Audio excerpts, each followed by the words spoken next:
What is up, everyone? Please take a second to hit that like button. The more likes that we get in a short period of time, the more people the algorithm will bring into the chat to come hang out with us and see what's going on.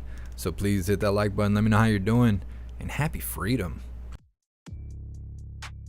What is up, everyone? Look at Red. Thank you so much, Red, for gifting 10 memberships over on YouTube. I appreciate you. Thank you. If you guys are claiming those memberships, make sure you thank Red. That stuff is not free. Thanks so much, Red. What's up, Adrian? What's up, Matthew? What's up, Robert? What's up, Joy? What's up, Red? What's up, Annie? Are you okay? What's up, Toy Mafia? Holy moly. What's up, The Awakened? Let's go with that. What's up, Michelle? What's up, Courtly? What's up, No Mandates? What's up, JB? What's up, Shanti? What's up, Steve? Appreciate you guys all being here. Let me read through the chat really quick. I just found out right now that Ned Price is supposed to be speaking soon, I guess, with the U.S. Department of State daily briefing. That I didn't even know that was a thing. It's supposed to start any minute, so we might just squeeze that into the show because it's kind of light today. What's up, JP? What's up, Black Sheep? Happy Freedom Snooks. Happy Freedom, Jamie and Deborah. Appreciate you being here. What's up, Craig?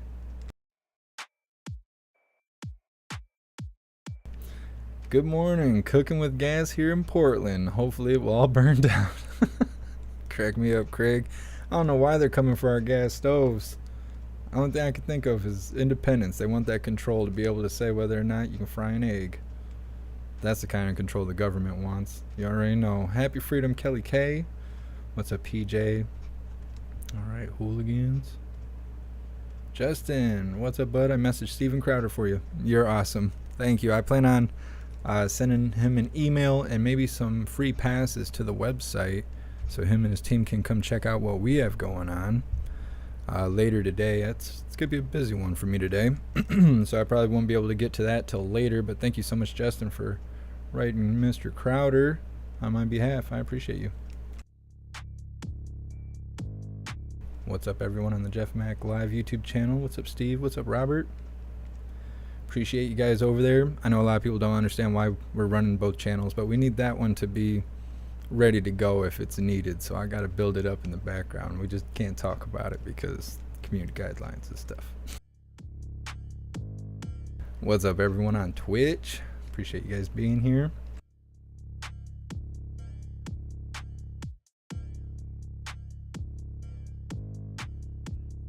What's up, everyone on Odyssey? So I imagine most of you guys probably started the live over there with the wrong title because Odyssey was being weird. I was sitting here kind of freaking out behind the scenes, like what's going on with Odyssey and yesterday's title. But I see you guys made it over. What's up, Nefties? What's up, Sam? What's up, everyone on Rumble? What's up, Joe? What's up, Crystal? Appreciate you guys being here. Crystal out in Oregon. Hope you're staying safe out there. What's up, Serum? Just in time. Snuck right in the door. That's what she said. What's up, Karen? What's up, Cheryl? What's up, Donna Sparks? Happy Freedom, Anthony. Appreciate you guys being here. What's up, everyone on Facebook? Alright, so let me check out this live that's pending and make an assessment here of how we're going to move forward.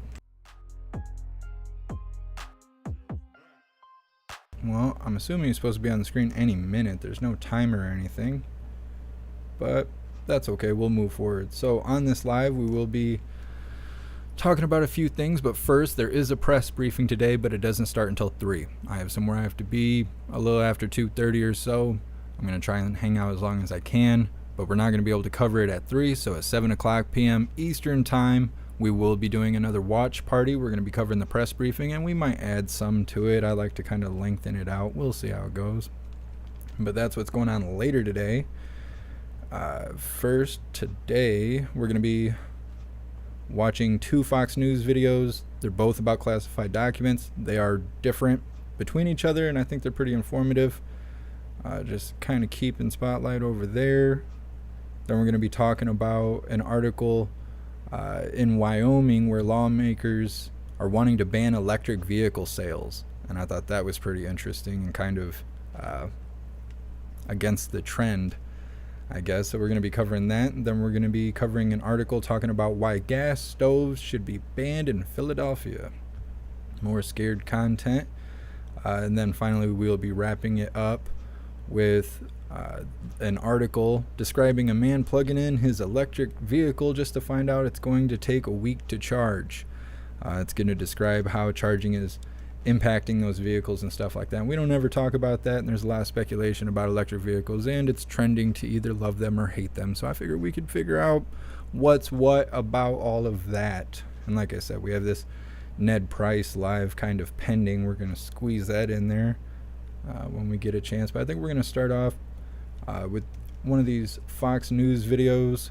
The first one we're going to start off, it has a highlight reel showing KJP being a full-blown liar.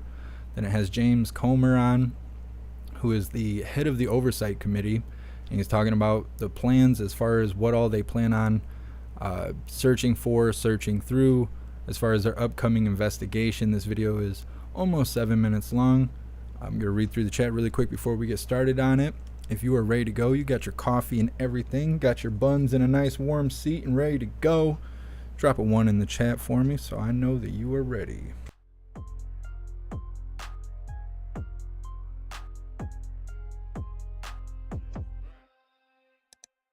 Cool guy, a week. I know. Could you imagine? Like, oh man, I should charge up the car. I gotta take the kids to school in the morning. Plug that sucker in the wall.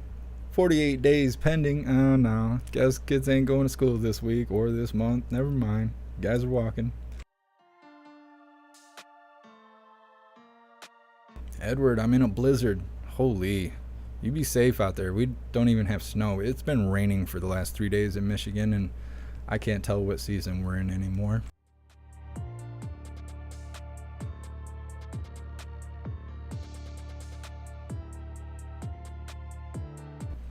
Mr. Beansy Bean, the Rhino Leprechaun, Sean Hannity. I guess you guys don't like Hannity. I used to listen to him when I was working in this factory. They would always play wood radio, and it'd have Hannity on and Rush Limbaugh and all that stuff. And I remember thinking, like, Rush Limbaugh is the coolest. That guy gets down. He's like Alex Jones, but not banned. And now here I am doing this, and I'm like, I wish I could be Rush Limbaugh. I guess it's even better. I'm a JeffMAC, and I'm showing up with Hooligans every day. Snooks, you letting everybody know how much you love math over here on Odyssey? Come on, man. Come on, man. Serum Handy is such a swamp creature. Tucker needs his own network. I agree. I think Tucker is pretty hilarious. Him and Ducey. They should do like a Beavis and Butthead Fox News special or something like that. And remember that, because if they take my idea, we're going to sue them. Alright, Hooligans, I'm dragging it out long enough. I see the ones in the chat. Let's get her started. Now, luckily, we have an honest press secretary with a very solid grasp of the facts who's committed to transparency. Only kidding. Over the last 2 weeks, Karine Jean-Pierre has sadly embarrassed herself over and over as she has attempted again and again to stonewall the press and has told, let's just charitably call them untruths to the American people. Take a look. What I can tell you right now is what the president share with you what the president said to all of you, right? Which is he was surprised by this. He definitely, truly respects the process here. Oh, yeah. So when it comes to classified, he takes classified documents very seriously. That search was completed last night, and now this is in the hands of the Justice Department. So we should assume that it has been completed? You should assume that it's been completed, yes. Right? They completed the search with documents being found last night. I have answered your questions as almost every day on this issue. And again, anything else that you may have, anything that's related to the review, I would refer you to the Department of Justice. You guys can ask me this 100 times, 200 times if you would. So this is from yesterday. Saying the same thing. Are you upset that you came out to this podium on Friday with incomplete and inaccurate information? Or maybe it was day before yesterday. That it affects affects your credibility up here? Well, what I'm concerned about is making sure that we do not politically interfere in the Department of Justice, that we continue to be consistent over the last 2 years, and that is continue to refer you all when it comes to an ongoing process, and I'll just leave it there. So obviously, we're not going to hear the truth from the Biden administration. I love that she got called out. That's so awesome. In the House are critically important. Here now with the very latest on those investigations, House Oversight Committee Chairman James Comer. Congressman, let's start with what we now know. It's not one location, it's now 4 locations. Your reaction? Well, this just shows how irresponsible the president is. It shows that they haven't been truthful. The only reason we know about these documents is because of investigative reporting at CBS. Someone leaked to CBS that Joe Biden had these documents. Now, that in itself should be part of the investigation, because we don't know who had access to these documents. And for the Democrats to go on national television and say, well, the president did the right thing, he immediately turned them over November the 2nd. Why did we not find out about it until 60-plus days later? And then we only found out about it because of an investigative report. It wasn't because they stood up at the press conference and said they had done this. We would never know about this. We don't know that there were only 5 documents initially just because Joe Biden's personal attorneys, who, by the way, don't have national security clearance, said they found these classified documents and did the right thing and turned them in. That doesn't mean anything to me, and it shouldn't mean much to the American people. Congressman, you stated that the National Archives is stonewalling on the Biden documents. Stuff cracks me up. Call him out. Hunter's $50,000 a month payment, a total of $580,000, apparently not indicated on Joe Biden's tax returns in terms of rent money that he was paying his own father. I can understand that down in Florida on an oceanfront property, or Malibu, California, or Silicon Valley, but I really don't get Delaware getting that kind of rent for one room. Yeah, that doesn't make sense. We're looking into that. That's one reason we've requested bank documents, bank records. His eyes are all glossed over. We're going to be looking like he's trying not to cry. House Ways and Means Committee did on the former President Trump.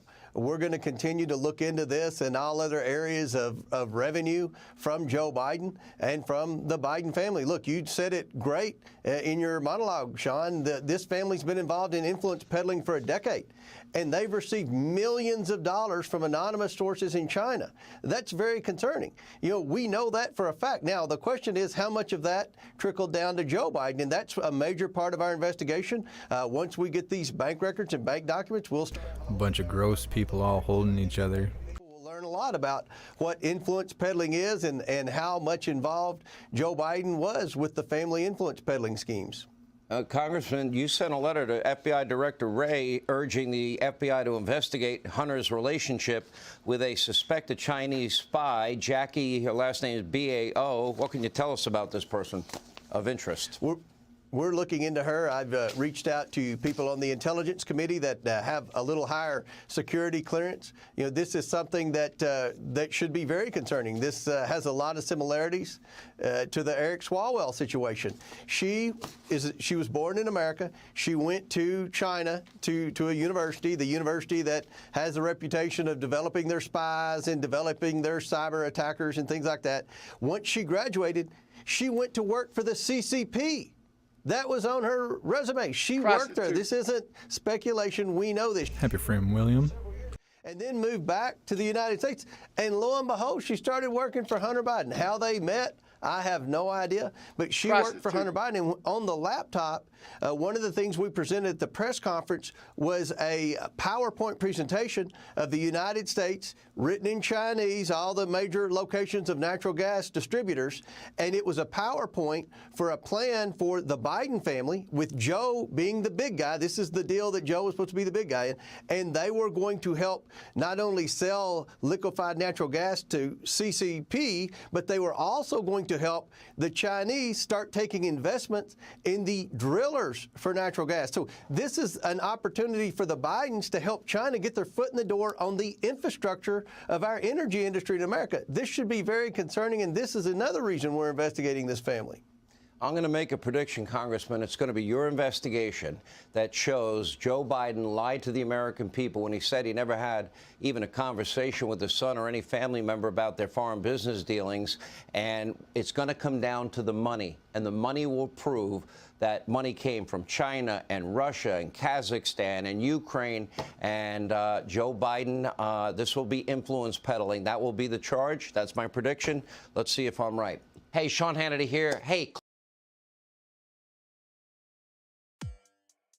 Yeah, but will anything happen? It doesn't matter if we have trials and investigations and special committees and all this goofy stuff. That stuff doesn't matter if no one has to pay for it. If he ain't going to jail, he isn't being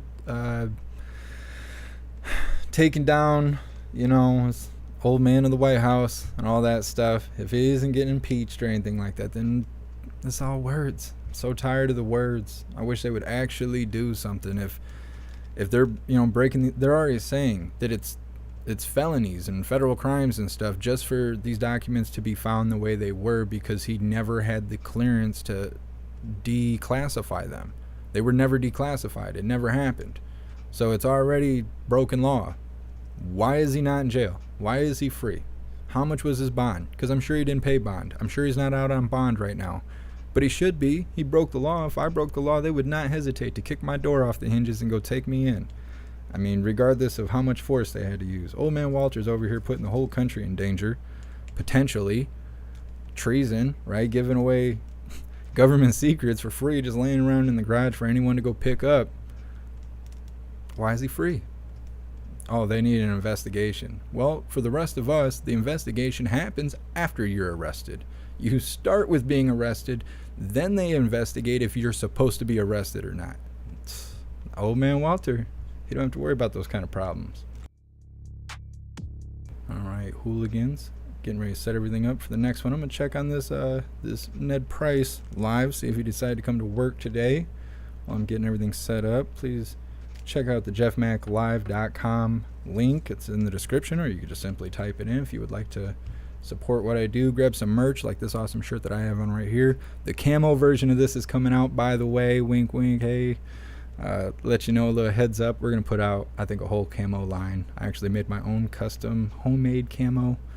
I mean, you may not be able to tell that first, but it's mine. I own copyright to it and everything. Pretty proud of it. That stuff will be coming out. So if you want to check out what we have, go to jeffmaclive.com. Everything's on the home page and stuff. Let me get everything set up for this next part.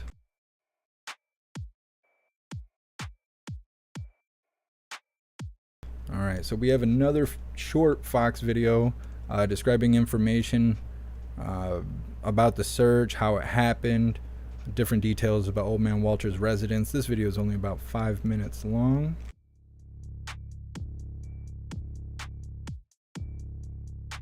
I'm gonna read through the chat really quick.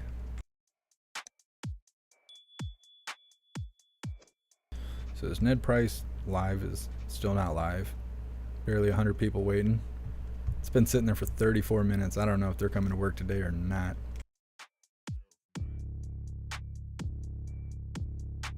Thank you so much, Lenny, for that $50 donation on YouTube. I appreciate you so much. Thank you so much for the support. You're awesome. Thank you. You guys crack me up yelling Jeffries in the chat. It's just haunting me. You guys crack me up. Raven, I'm with you. I'm sick of this crap. They prove up and down how everybody's so bad. All these people that run the country, and then they don't do anything about it. They're like, wow, look at all the bad stuff, you know, we found. And all of us are sitting here at home like, yeah, that's terrible. They're like, hopefully it never happens again. And that's all that happens. Nothing ever happens. You don't ever hear about politicians going to jail or nothing, unless they're going there to kick the bucket. Something like that. What's up, Maria? Maria, thank you for being here. Robert, I did not. I missed it. Did you email it to me? Happy for him, WMM. Oh, by the way, we were on the website yesterday, me and WMM, and we had like a 2-hour-long video chat. The video chat on there is super awesome. It is super awesome on the jeffmaclive.com website. if you're a member, which you can sign up right now, even though we're not officially launched yet, the video chat is super smooth. It's in HD, and you can have floating windows, so you can, like, I don't know, I just put WMM over on the side of the screen, and I was like working on the website on the other side. It's cool. It's real neat. I'm pretty impressed with that, which I'm glad, because it was like $230, $240 just for that feature on the chat. It's pretty neat. You guys should check it out.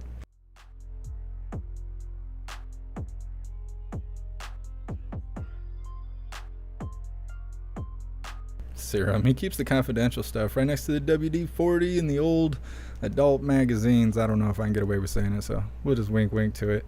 Some of that WD Squirrel P, you never know what you're gonna need it for. All right, hooligans, I suppose you're probably ready, right? Let's get her started. Time Professor Jonathan Turley's on the phone with us. Sir, how you doing? Good morning.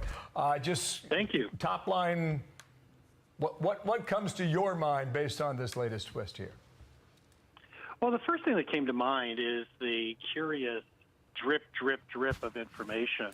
None of this would undermine the investigation for the Department of Justice and FBI to simply be clear and complete about what occurred here, what was said to the DOJ, when the DOJ was present. None of that's being revealed except when they have to, in many ways, to sort of counteract a narrative. So that's the first thing. The second question is, it's not surprising that the DOJ went to the residence to collect the material. There are special protocols for the transport of classified material. When I do classified cases, I have to get a courier who has a card that or certification to transport the material. So that's not that surprising. What we really need to know is how long were they at the residence? Did they actually observe the searches? Now, the Wall Street Journal is saying that the FBI was told to basically stand down to allow private counsel to conduct these searches. Now, keep in mind that the searches on the residence came long after the discovery on November 2nd. So during that period, private counsel was left to its own devices to essentially look for documents. I'm going to grab some coffee really quick. With that is it means that the only account of how the documents were found, how visible they were they in classification folders, all that information will now be largely dependent upon the president's own private counsel to relay. And so, Jonathan, I think what you're saying is that why can't the DOJ today set up a briefing time at 3 o'clock? Doesn't have to be the Attorney General. Get your Deputy Attorney General there or whoever, and the communications person, and say, let us tell you once and for all what we know and when we knew it, and walk through that timeline. Because that would not, as you're saying, that would not jeopardize the investigation. It might jeopardize what the White House has said or what they're thinking about their future for the presidential election.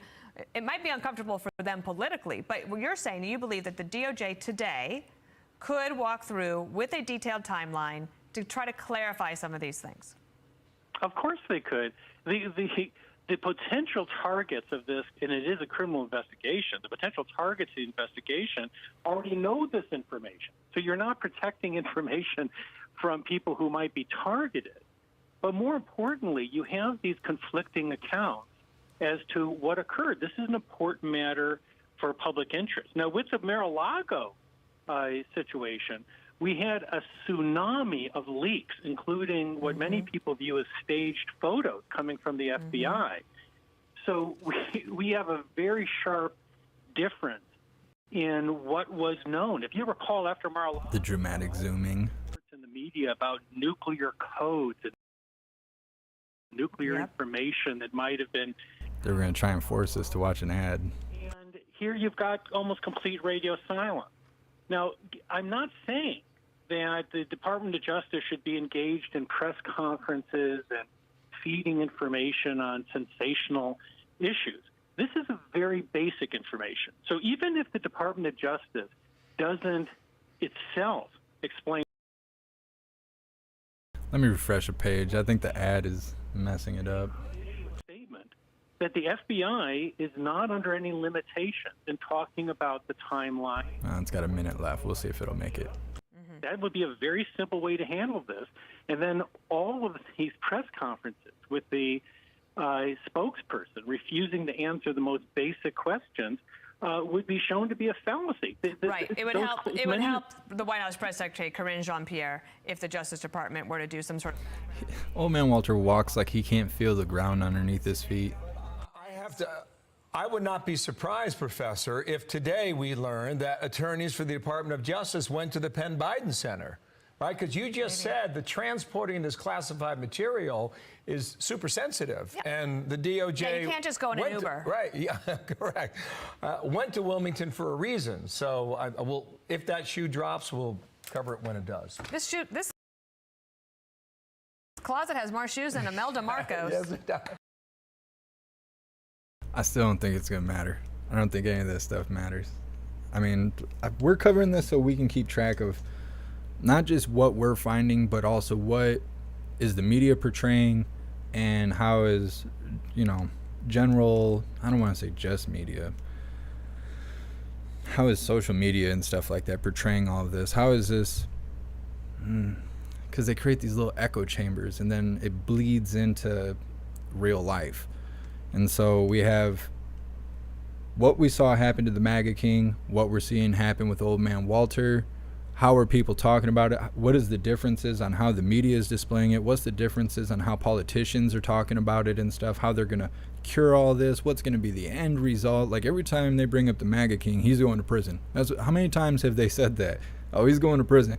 Old man Walter doing worse in the same subject of classified documents, and they don't want to talk about it. They've already said he's broken the law like we just talked about, and now they don't want to talk about that. They don't want to talk about that because they might have to hold him accountable, and who's going to do that? Who's going to do that? Who's going to go arrest old man Walter? No one. That's why these people don't get arrested. There isn't anyone above them. And all YouTube channels have been like that all morning. I think it has to do with their new setup where they're trying to make the website like an app.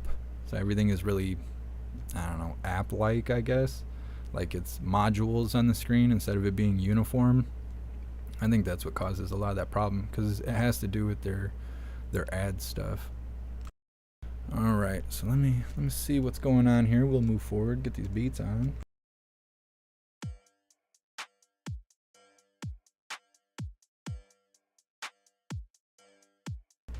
Well, still no press briefing from the Department of State. I don't know. I thought that was going to be a thing. Now I'm starting to question whether or not that's going to happen. Maybe they're waiting for the press briefing at 3. Either way, we'll just go ahead and move forward. That's it for the videos. The rest of the show, unless that live goes live, we're going to be just discussing some articles here. We're going to start off with Wyoming lawmakers want to ban electric vehicle sales. And I thought that was interesting. So let me get this link out to all of you guys in the chat so you can follow along with me, or you want to keep it for some receipts, you're welcome to do that.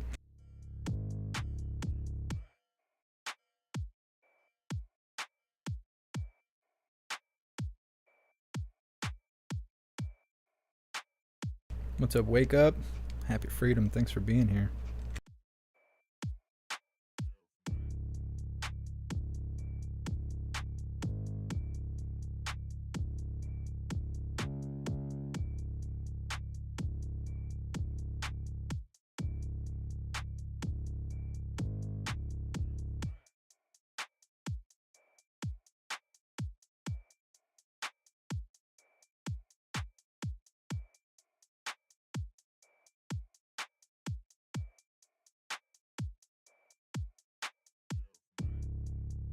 Alright, Hooligans. So the link that I just put in the chat for you guys should take you to this article here, The Hill, that has way too much advertisement on it. So we're going to read through this really quick. You guys are welcome to read along with me.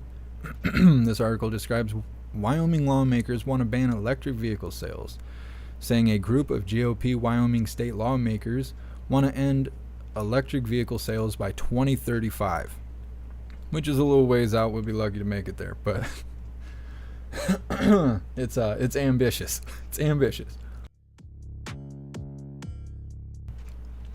They state in the article that they believe this move will help safeguard the oil and gas industries, which I think is super interesting because I swear that's always been the bad guy growing up. Everyone's like, oh, big oil is the reason this, that, and the other, da-da-da. This article is actually on the other side of the fence of that. And it says, this bill was introduced to the state legislature, on Friday, this last Friday. It was sponsored by 6 state... Why are they going to do this to me? 6 state legislators. The article mentions that they said that electric vehicles will hinder Wyoming's ability to trade with other states. It also mentions that the bill says specifically that the proliferation of electric vehicles at the expense of gas-powered vehicles will have a deleterious, I don't know, I should have Googled these words before doing this, impact on Wyoming's communities and will be detrimental to Wyoming's economy and the ability for the country to efficiently engage in commerce. Sounds like a death blow. And that's what they feel about these electric vehicles, which is why they introduced this bill. Wyoming is going against the grain with this whole idea because 15 other states, including New York and California, have moved to start banning gas-powered vehicle sales. So this seems like their best strive to keep things normal or the way they are right now, where you have a choice of whether or not you want a gas-powered vehicle or an electric vehicle. As it mentions, 15 other states already are trying to ban gas vehicles. That's not good. Like, that is not good in my opinion. Electric cars are cool and all. They do all that fancy stuff. You get yourself a Tesla, you can play, Cyberpunk and all kinds of video games. You play GTA on your car dashboard, which I don't know how that helps it, function better as a vehicle, but it does a lot of neat stuff when you're not thinking about it being tracked by whoever can track it, or turning it off, or keeping track of where you go, how fast you go there. Like, think about if every time you break the law, like say you exceed the speed limit by a mile an hour, your car is keeping that information. So then imagine if in the future we have checkpoints where maybe once a year when you go get your car tags, they have to check the registry of your vehicle, or maybe your insurance does, to see if you're a good driver or not. Turns out you break the speed, you're breaking the law by speeding too much. Well, maybe they're going to jack your insurance up. Maybe they're going to take away your license because you're breaking the law when no one's looking. Maybe you'll just get arrested one day, have the police kick your door in while you're in your unders at night, sitting there with your cat, wondering what's going on. They're here to arrest you because you got unpaid speeding tickets according to your vehicle's database. This is the future we're moving towards, and this is why they want this kind of control. Because as much as they control us through the internet and social media and stuff, they want that to affect our whole life. They see that we comply on social media. They make rules, and we all try to get around them the best way we can by either complying or inventing a new language and hoping others can pick up what you're laying down. But they see that we comply, so they're trying to force this into our everyday life. So they don't have to say they're infringing on our rights. They're just forcing us to comply with community guidelines based on an electronic service that is bringing convenience to our life. Eventually, we're going to be like the Will Smith movie with the AI robot or whatever. It's going to be like that, where they're pushing propaganda to tell you, even though this seems like a really dumb idea, you should go along with it because everybody else thinks it's a great idea, so you should too. Otherwise, you're a racist or a bad person, and you shouldn't live here, and we should put you on the news as a bad, a big bad thing that everyone should hate. Like Andrew Tate, just put him out there and say a whole bunch of bad stuff, and so the whole world believes it. And that's how they're getting people to comply right now, is all of that. It's advanced cancel culture done by the media. All right. Well, that's my little deal on that. So let's move forward here.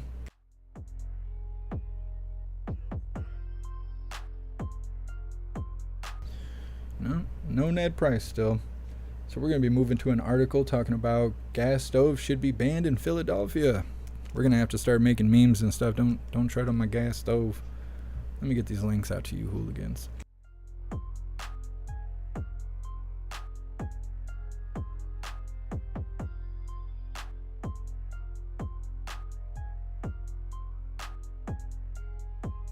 Justin, electric cars can dance. Elon admitted it. I wouldn't be surprised. I I know, well, actually, I can't even say it. There's a phrase you can say to your car, and it'll pop open the electric, whatever you call it, access to the charging port. I guess you fancy electric car owners could probably call it.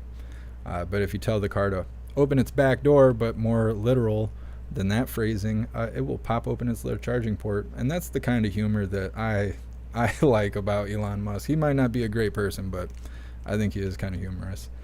What's up, Boston Patriot? Happy freedom. I forgot what I was doing. Let me drop these links in here.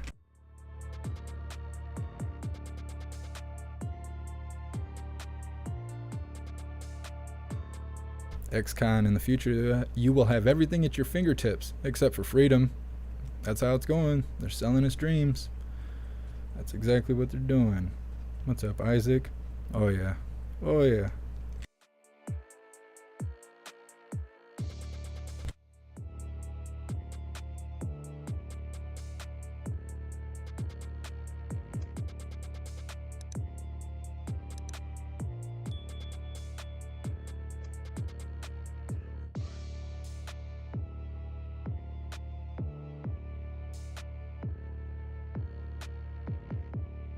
Remember, Hooligans, there's membership programs on pretty much all of these platforms we are live on right now, except for Facebook. Facebook will not clear me for stars or subscriptions or anything. They just have me as pending for 7 or 8 months now. I don't think they're ever going to pass that stuff through my account.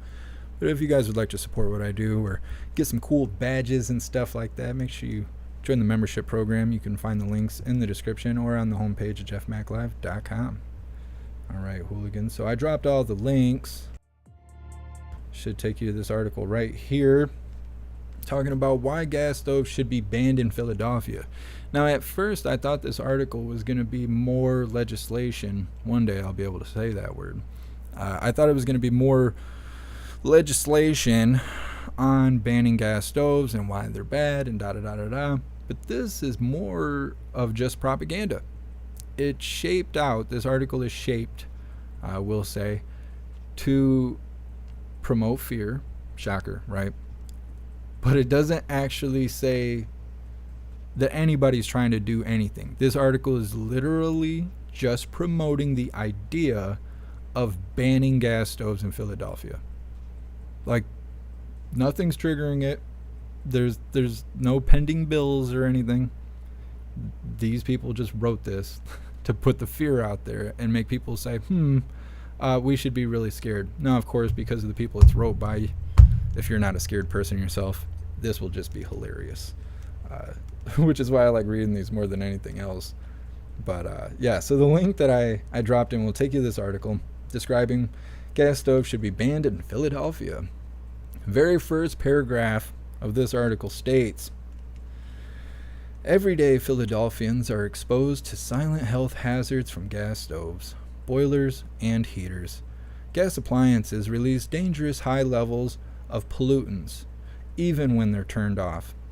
Many of these pollutants are toxic, carcinogenic something or other, or associated with a higher risk of asthma and other respiratory diseases, particularly in children.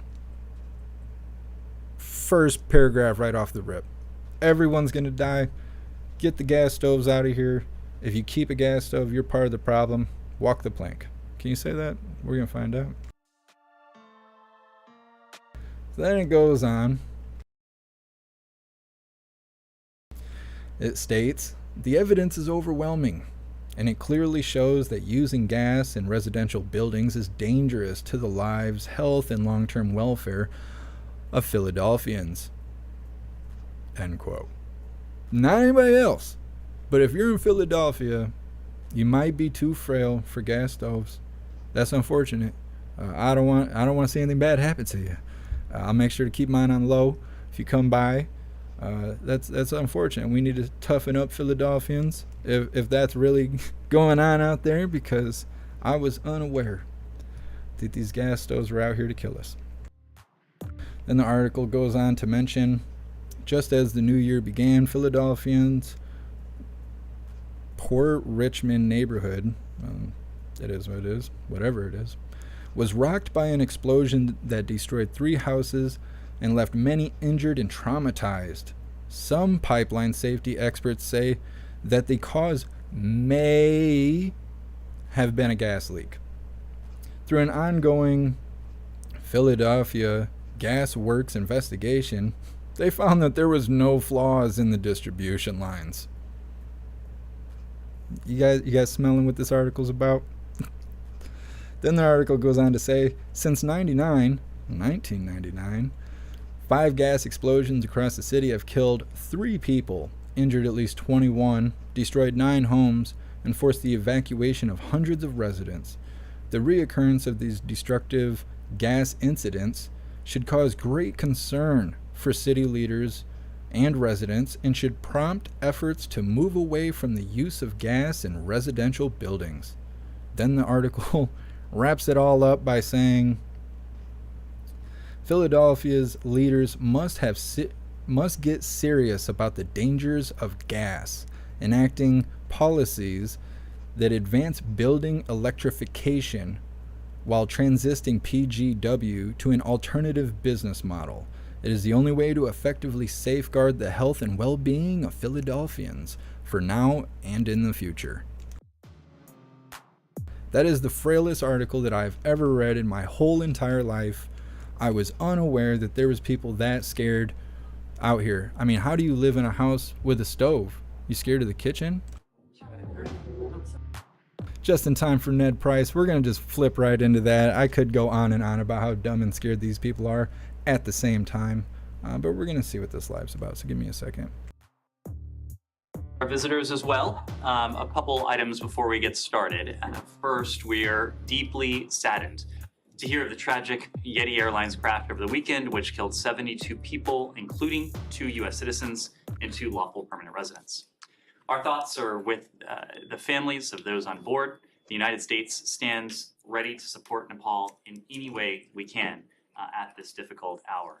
Similarly, I believe many of you will have heard the Secretary offer his own condolences in response to the tragic helicopter crash that took place earlier today in Ukraine, as did President Biden. We were saddened, deeply saddened, to learn of the passing this morning of so many of those aboard, including some of our key partners, Minister of Internal Affairs, Denis Manustierski, First Deputy Minister of Interior, Yenin, Minister of Interior State Secretary, Yuri Lukovich, and the parents and children who were also killed in that devastating crash. We have offered. Make sure you guys hit that like button. More likes, more hooligans. Ukraine, and of course, our thoughts are with them as well in this difficult hour. With that, happy to start where you would like. Yeah. Sure. Said. Start with the Palestinian issue. Sure. Just about as good as KJP. The embassy in Jerusalem, it is alleged that it is being done on land that was confiscated from the Palestinians. There was a big outbreak yesterday. I did see it, and I appreciate the opportunity to comment on it, primarily because there has been some misinformation or some misimpressions about our plans. To be very clear, we have not decided on which site to pursue. A number of factors, including the history of the various sites that are in contention, will be part of that very site selection process. We are committed, as you know, Saeed, to keeping the U.S. Embassy in Jerusalem. The United States recognizes Jerusalem as Israel's capital. Jerusalem itself, of course, is a final status issue to be resolved through direct negotiations between Israelis and Palestinians. And we're currently considering 2 options for our future embassy facility in Jerusalem. One is the Allenby site, and the second is the Arnona site. But again, no decision has been made on site selection. In accordance with Israeli law, we started the process to amend the town plan for both potential locations. The public comment period for the Allenby site remains open. We also expect to advance the plan for the Arnona site shortly, with a separate comments period to open soon. The reason there is a comments period is so that we can garner a fuller sense of public reaction, public response to sites that may be in contention. The public comment periods will allow the public to voice any objections to the proposed zoning changes before the district committee asks for any adjustments to those proposed zoning changes, construction, location, and a range of other factors, including, as I said before, the history of these very sites will be part of that ultimate site selection. So let me ask you, in retrospect, I mean, it's been since 2017 when the former administration recognized Jerusalem as capital. No one really has followed suit. None of your allies, the British, the German, nobody did. Was it a mistake, perhaps? Maybe you can nullify this and go back to Tel Aviv until the Jerusalem issue is resolved.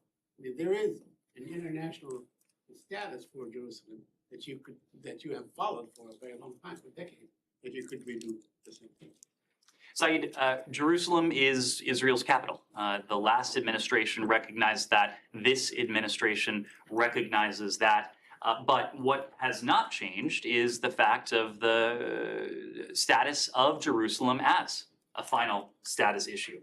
This issue, the final status of the Holy City, is to be determined between and by the parties themselves, Israelis and Palestinians. One more question on this issue. This year has been very bloody for the Palestinians, as has the last year. More than 14 or 15 Palestinians, and many of them teenagers and so on, have been killed. Are you concerned that maybe the Israeli occupation army is... They always have audio equipment mounted to their desk. You can't ever hear what these people are talking about. Perhaps to pull back from this shoot first policy. It sounds like we're dropping his call. Made reference to the tragic loss of life that we've seen on the part of Palestinians and Israelis over the course of the latter part of last year and then this year. Today, of course, is the 18th of January. We're only 18 days into this month.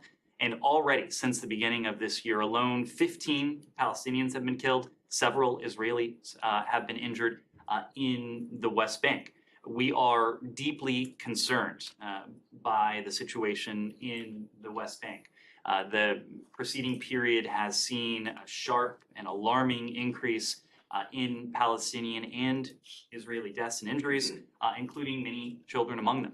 We continue to emphasize to both parties, Israelis and Palestinians, that we want to see a de-escalation of tensions. We want to see constructive engagement. We continue to emphasize to both Israelis and Palestinians that they both equally deserve to have equal measures of security, stability, justice, dignity, and democracy.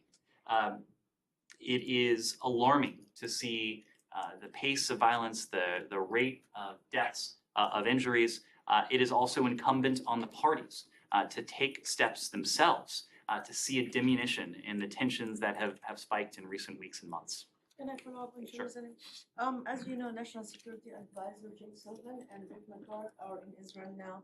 They expect also to meet with President Abbas. You know that, right? I'm aware. You look a bit surprised. I'm aware. Okay. So basically, John Kirby told me today that the purpose of the visit was to emphasize the U.S. position vis-a-vis the two-state solution, and also to encourage the parties, as you said, to not undermine that prospect. So is the U.S. current policy is to keep the status quo in the Palestinian areas, or not to be involved in any peace prospect, not to encourage the Israelis and Palestinians to get into any peace process or negotiation, considering the Netanyahu makeup government of being right-wing? I mean, in other ways, like basically you'll be happy just to keep things as they are and not to initiate anything new. Our policy is fundamentally a pragmatic one. At the present moment, and this goes back to Saeed's question, we recognize the deeply concerning trends that have taken place and in some ways accelerated in recent months, but also over the course of several years now. Those are the very trends that over the course of last year and then earlier this year have led to extraordinarily high, far too high numbers of deaths and injuries, both on the part of Palestinians and Israelis. So task number one, as we see it, is to do what we can to help de-escalate tensions, to see to it that this alarming rate of violence is diminished, that tensions are eased, and to encourage both sides to refrain from steps that only further exacerbate tensions. Our first priority at the present moment is doing just that, is seeing. That right there is a statement letting you know that we're not minding our own business like we should. Helping the two sides de-escalate and put an end to this cycle of violence. Now, of course, our longer-term approach continues to be support for a negotiated two-state solution, that will bring into existence what we ultimately hope to see: Israelis and Palestinians living side by side equally, enjoying equal measures of stability, of security, of democracy, of dignity, of prosperity as well. Now, of course, this is a moment in some ways of triage. Our end goal is one that is quite far off. We recognize that at the moment. No one at the moment is speaking to the possibility of near-term constructive dialogue culminating anytime soon in a two-state solution between Israelis and Palestinians. We acknowledge that. We appreciate that. That's why our approach is practical. It's pragmatic. It is focused on what Palestinians need at the moment and what Israelis need at the moment. In delivering that, what we are trying to do is to set the stage so that the parties can, over the longer term, make progress towards what remains our goal, what has remained the goal of Israelis and Palestinians over successive decades, and that is a two-state solution to this long-standing conflict. I want to ask you about Yemen, but unless somebody wants to ask about Israel. Anything else on Israel? One more on this Israel-related trip. Are you in a position to confirm the media reports that the U.S. has moved munitions stored in Israel to Ukraine, or using in Ukraine? If so, can you speak to the significance of that, and also what other steps do you expect from Israel, given the fact that there's a negotiation going on? I'm not in a position to speak to that report. I would refer you to DoD if they're in a position to speak to those types of tactical movements. That's not something we would speak to from here. I suspect it's also not something that our partners throughout the government would speak to in any detail as well. May I switch to a different topic? Sure. Housekeeping first. You started the briefing by coming. Look at that guy. The foreign leaders' trips to this building. The recent practice has been, on top of the. He really got ready and was like, "Yep." Practice has been, on top of the. He really got ready and was like, "Yep, this is how I'm looking today." Partners. The first has been the secretary would put together a press conference along with the guest leader. The fact that there is no press conference. He kind of looks like Loki. Featuring today's island. How do you want us to read that? Is it a reflection of the nature of the trip, or the nature of the relationship between Turkey and the U.S., or the nature of the state of principle between Turkey? I certainly wouldn't read much into it. This is a discussion we have with our guests. It is also a factor of the secretary's schedule, of the schedule of the visiting dignitary. Of course, you're asking this one day after Secretary Blinken spent 45 minutes to an hour in front of all of you with Foreign Secretary Cleverly, and we were in a position. Hold on, let's say he started 45 minutes to an hour late. I'm not sure. I wasn't. 45 minutes to an hour. I wasn't counting the time, but it was about 45 minutes if I recall. Rough estimate at least. So as you know, with some visiting dignitaries, we are in a position to have a joint press avail with some scheduling constraints, preferences on the part of our guests or other considerations preclude that. I mean, there's no other reason why Turkish foreign minister would be deprived of the State Department podium. You all heard from Foreign Minister Çavuşoğlu today. You all heard from Secretary Blinken today as well. These are questions that we coordinate with our visiting guests. May I move to South Caucasus if possible? Let me. Yeah, sure. Yeah. So specifically on Turkey, the Turkish foreign minister said he expected the United States to approve the sale of F-16. He said that to the secretary, obviously. What will be the message of the secretary, given that U.S. government officially supports this deal, but there's strong opposition in Congress. So what are your expectations the Secretary would tell the Turkish Foreign Minister on this issue?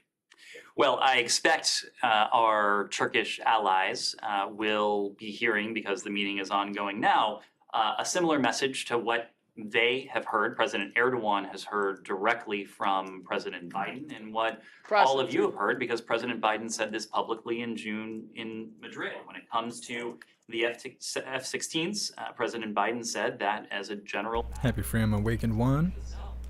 Turkey the F-16 jets and modernize their existing fleet as well. As you know, there is a process for these types of sales, these types of transfers. This is a process that involves Congress, of course, and we would decline to comment on the particulars of that process until and unless there is any formal notification to Congress. We are not in a position to do that yet. Our position has not changed.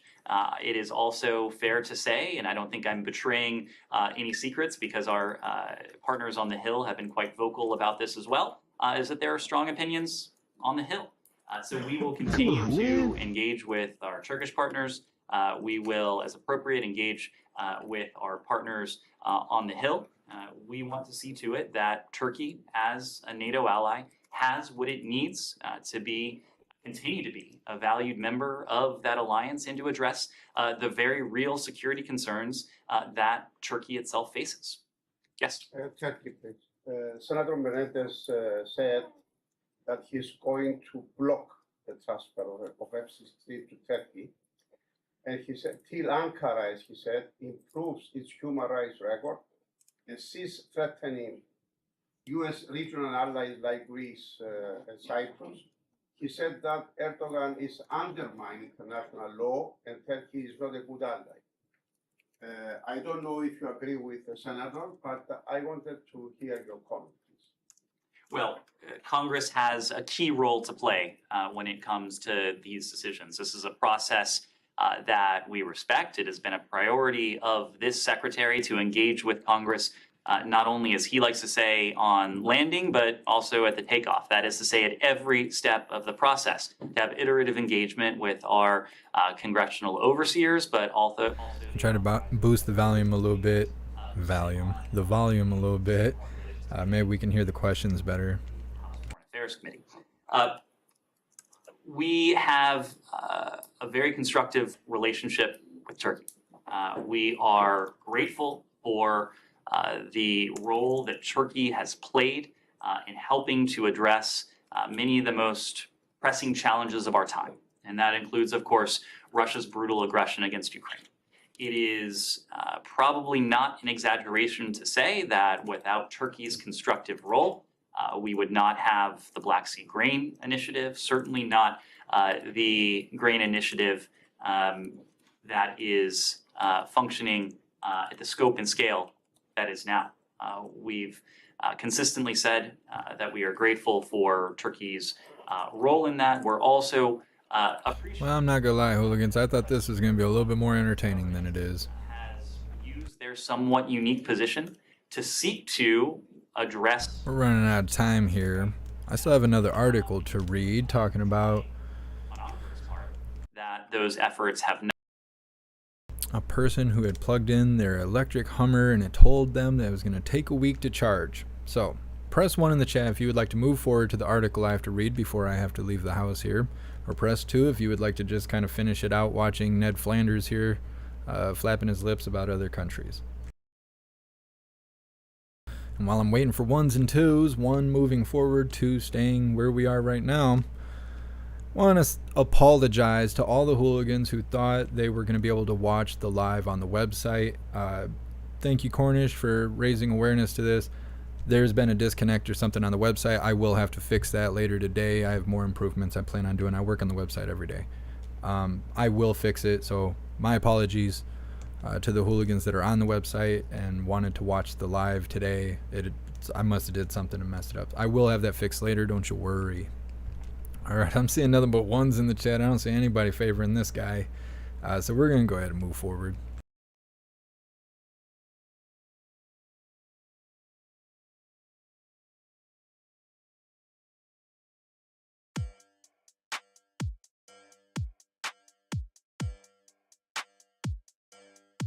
right, hooligans, I'm going to drop this link off to you guys, and we're going to get started.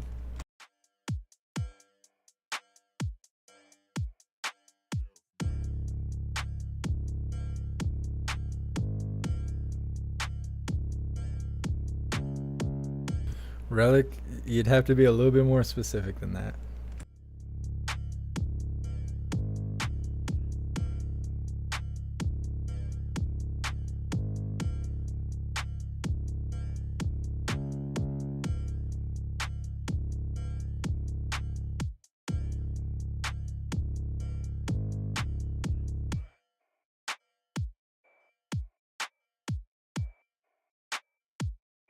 Considering I did not see a single 2 on any chat across the 11 platforms we're streaming on right now, I appreciate you guys hanging out with me, even though I have stuff on the TV that you guys don't even want to watch. You guys are real hooligans, and I appreciate all of you, and I appreciate your honesty and participating in the chat. This back and forth is what makes this special, so I appreciate you guys. Let's move her forward here.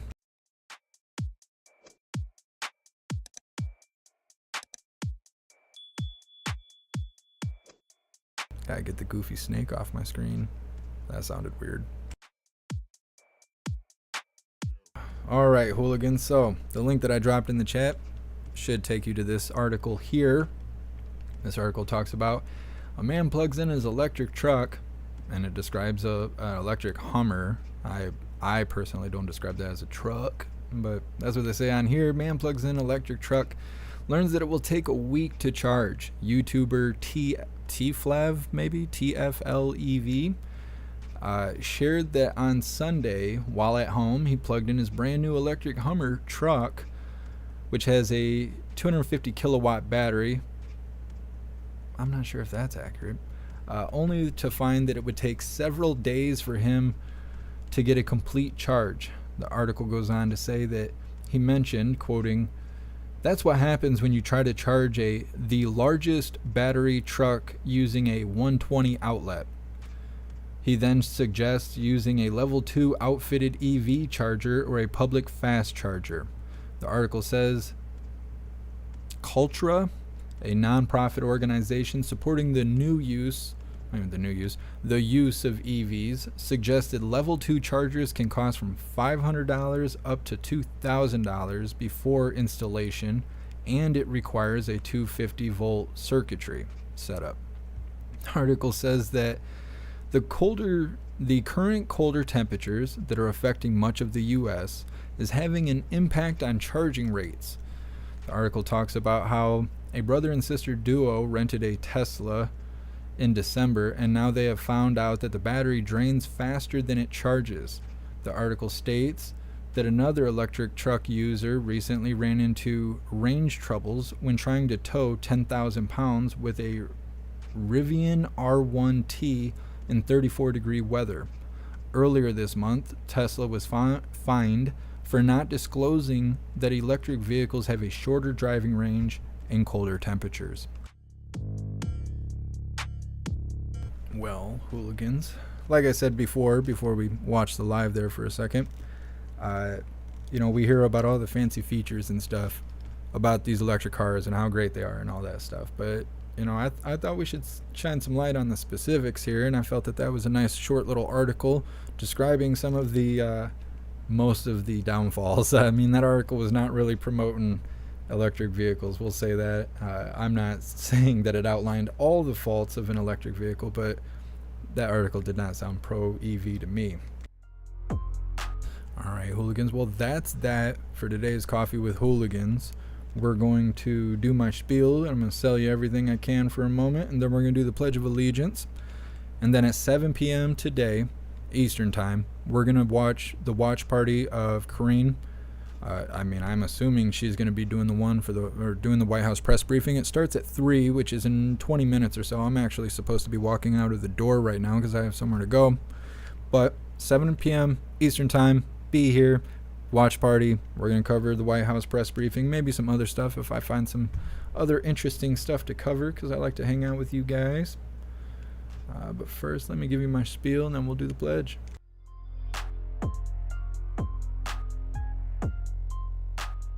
All right, hooligans, please go to jeffmaclive.com or find the link in the description. On the homepage, all of my links are listed. You will find the link to join Gilded for free. Gilded is currently the best way to receive notifications for when and where we go live, or if there's important updates, you'll get notifications for that as well.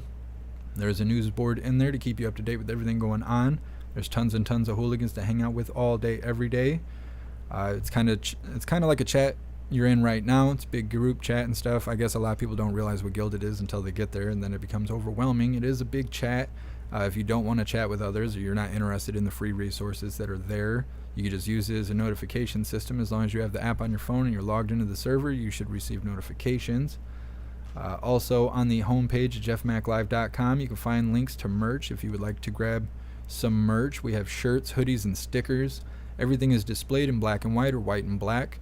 But there's multiple colors. If you find something you like, click on it and see all the available colors that it comes in. Also on the homepage, you can find links to PayPal, Cash App, Venmo, Stripe, Zelle, and Buy Me a Coffee if you would like to support what I do. There's also a link to the Amazon wish list if you would like to send me stuff. It's really easy to use. Anything you purchase directly from the wish list will be sent directly to me. You don't have to come find my address or get information from me or anything like that. You don't have to worry about it. It's really simple. And then finally, near the bottom of the homepage of jeffmaclive.com, you will find all the membership program links. There's memberships for YouTube, Gilded, Discord, Odyssey, Rumble, and Twitch. So go to jeffmaclive.com. All right, hooligans, let's get ready for the pledge.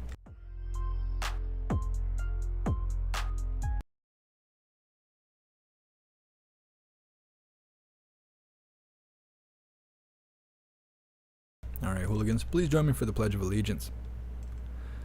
I pledge allegiance to the flag of the United States of America and to the republic for which it stands, one nation, under God, indivisible, with liberty and justice for all. All right, you beautiful hooligans, that's that. That is that for the Coffee with Hooligans. Like I said, we will be doing a watch party later, 7 p.m. Eastern time. We're going to be covering the White House press briefing, see what KJP's got ruffling her feathers today. Hopefully we'll get a rage quit. Don't watch it without me. I'll see you guys at 7 p.m. You guys are amazing. Big shout out to everyone that made donations, joined the membership program, or purchased any merch. I appreciate all of you, and I would not be able to do this without you. So thank you guys so much for all your support. I'll see you on the next live. Until then, stand tall, shine bright, and that's a wrap.